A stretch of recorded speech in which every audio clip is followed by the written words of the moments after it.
I read that when you were younger, it was suggested to you that you change your name to Lenny Williams. Is that true? I thought maybe that was one of those urban legend stories. No, it was true. Yeah, I think that I was a break dancer at the time, and I had this sort of step haircut. And A break dancer? Yeah. Well, that break dancer is Leonardo DiCaprio, and he is just one of the fascinating people we've interviewed here on CBS This Morning. Today, he is among Time Magazine's 100 most influential people. He's featured on one of 6 covers celebrating the Time 100 list. Other influential people include singer and rapper Nicki Minaj, Facebook founder and CEO Mark Zuckerberg and his wife, Priscilla Chan, and actress Priyanka Chopra. Christine Lagarde, the managing director of the International Monetary Fund, and Lin-Manuel Miranda, the creator and star of the Broadway musical Hamilton, are also on the list.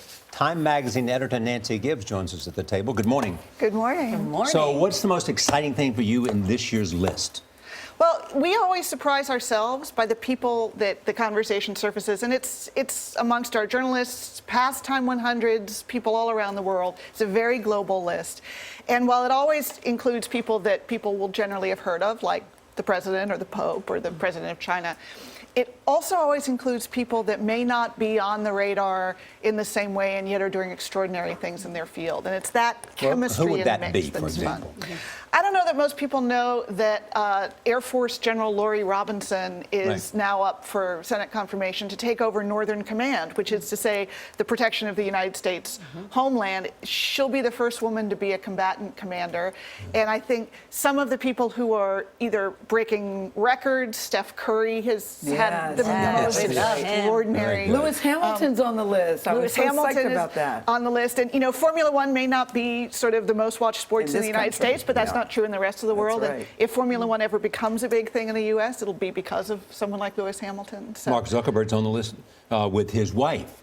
Even he had previously been on the list. And we asked Bill and Melinda Gates to write about them because often, even though people on the list are often rich and powerful, they're usually on for something other than what made them rich and powerful. So in this case, you know, Zuckerberg is not on this year because of Facebook. He's on because of the commitment that they made to give away 99% of their Facebook wealth to the Chan Zuckerberg Initiative, which, like the Gates Foundation, the power of private foundations and individuals to really transform philanthropy has been one of the incredible stories of our time. You know what's fun about the list is that you do unusual pairings. Yes. Where you have somebody write about somebody else. Give us a couple of those that stood out in your mind that you thought were great. Well, Leonardo DiCaprio, where you started, obviously we could have put him on simply for The Revenant and his success as an actor, but we had John Kerry write about him from the perspective of Secretary of State, watching someone who has been an important leader in the debate around climate change.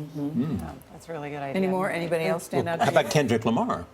Kendrick Lamar too we like that.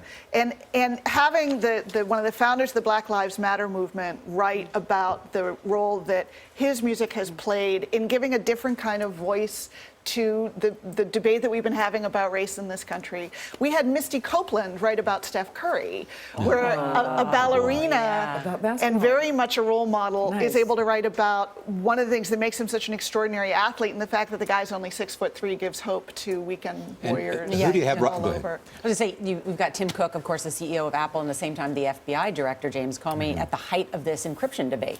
And, you know, it was fascinating. Had them write about each other. we had Bob Iger write about Tim Cook, which was interesting because, again, Cook obviously could be on just because of his role as running the world's most valuable company.